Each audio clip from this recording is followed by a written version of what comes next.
ने ऑर्डर निकाला, कितना अवामी प्रेशर भी आ रहा है और ये गलती तो हुई है राव से, तो राव को उन्होंने जो ना इसको थाने से हटा दिया और दूसरे अफसर को पोस्टिंग दे दी।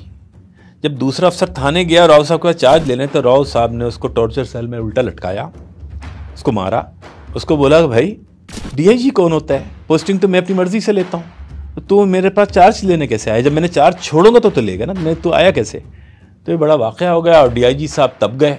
डीआईजी साहब ने बोला भाई राव के ख़िलाफ़ तो बड़ी कार्रवाई हो जाए, क्योंकि राव ने तो हुक्म मानने से, यानी फोर्स के अंदर तो उसूल है ना कि अफसर का हुक्म मानना है, चाहे गलत हुक्म हो, अफसर का मानना है। यहाँ पे तो राव साहब ने सलीम वाहिदी जैसे शख्स को क्रॉस कर दिया। ये जंग चल रही थी, उस ज़माने में नवाज़ शरीफ साहब की गवर्नमेंट थी।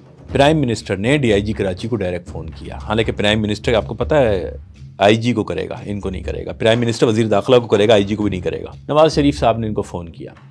नवाज़ शरीफ साहब ने इनसे सलीम वाहिदी से कहा कि आपने जो ऑर्डर निकाला है राव के ख़िलाफ़ वो वापस ले लीजिए। सलीम वाहिदी ने बोला कि डीआईजी हूँ मैं, वो एक सब इंस्पेक्टर है, आप मुझे एक सब इंस्पेक्टर के हुक्म मानने को देते हैं और मेरी कोई इज्जत नहीं है, मेरा कोई ऑर्डर नहीं है कि उसने फोर्स में ओबे नहीं किया मेरे बात। मैं मकसद ये है कि मैं रिज़ाइन दे सकता हूँ, लेकिन मैं जो है ना अपना हुक्म वापस नहीं ले सकता। तो नवाज़ शरीफ ने बोला कि सही है वाहिदी साहब, फिर आप अपना रिज़ाइन दे दीजिए।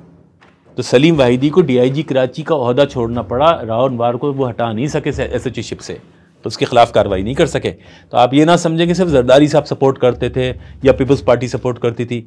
राव के खिलाफ कोई भी नहीं जा सकता, चाहे कोई भी तंजीम हो, जो जाएगा नुकसान उठाएगा। क्यों कि राव यहाँ के टास्क पे काम नहीं करते, सिर्फ राव बहुत सारे बाहर के लोगों के लिए टास्क पे भी काम करते हैं, इंटरनेशनल। राव हो, चौधरी हो या कोई भी हो, ये सारे